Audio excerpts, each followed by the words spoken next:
Ako, si Jose Rizal. Tahimik ang bayan.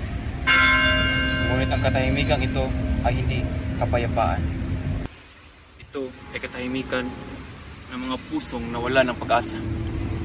Katahimikan ng bayang matagal na yumuyuko sa takot at pangahabi. At habang pinagmamasdan ko ang paghihirap ng Pilipinas, iisa lamang ang tanong na sumisigaw sa aking isipan. Sino ang magiging liwanag sa gitna ng dilim? At doon ko nakita ang sagot. Hindi sa mga makapangyarihan, hindi sa mga mayayaman, kundi sa kabataan. Itaas ang inyong noong aliwalas ngayon. Kabataan ng aking pangarap. Tinatawag ko kayong pangarap dahil naniniwala akong nasa inyong mga kamay ang kinabukasan ng bayan. Nakikita ko sa inyo ang talinong kayang gumising sa natutulog na sambayanan. Nakikita ko sa inyo ang lakas na kayang bumasag sa tanikala ng kamangmangan. Kaya sinabi ko, ang aking talino na tanging liwanag ay pagitawin mo, pag-asa ng bukas. Sapagkat ang talino ng kabataan ay hindi dapat itinatago. Ito ay dapat gamitin upang magbigay liwanag sa bayan. Ang edukasyon, agham at sining ay hindi lamang para sa sariling tagumpay. Ang mga ito ay sandata upang ibangon ang Pilipinas.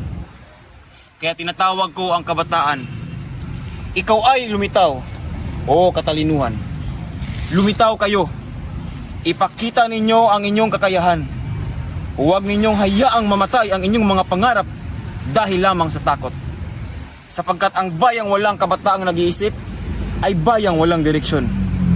At sinabi ko rin, mga kabataan, hayo na't lagutin ang gapos ng inyong diwa at damdamin. Kalagin ninyo ang gapos ng kamangmangan. Palayain ninyo ang inyong isip. Matutong manindigan para sa tama. Dahil ang kabataang marunong mag-isip ay hindi madaling alipinin. Naniniwala ako na ang bawat kabataan ay may kakayahang magdala ng liwanag sa bayan. Masdan ang putong na lubhang makina. Sa gitna ng dilim ay matitigan.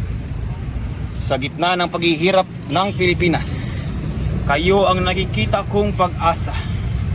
Kayo ang ningning na maaaring magbigay ng buhay muli sa ating bayan. Ang inyong talento sa sining, ang inyong husay sa paglikha, at ang inyong karunungan sa agham.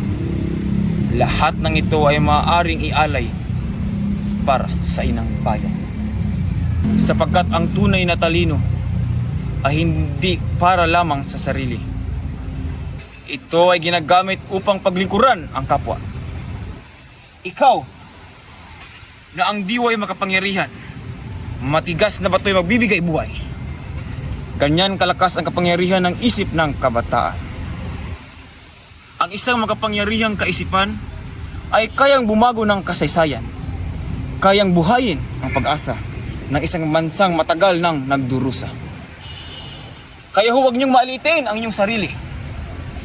Sapagkat kayong mga kabataan ang magpapatuloy ng laban para sa bayan. At kaya sa huli, ito ang aking panawagan. Humayo ka ngayon, papagningasin ang alab ng inyong isip at talino. Humayo kayo, pagningasin ninyo ang inyong isip, gamitin ninyo ang inyong talino para sa Pilipinas. Dalhin ninyo ang dangal ng Pilipino saan man kayo makarating. Ipagmalaki ninyo ang inyong lahi at ipakita ninyo sa buong mundo na ang kabataang Pilipino ay may kakayahang magtagumpay ng may dangal at pagmamahal sa bayan.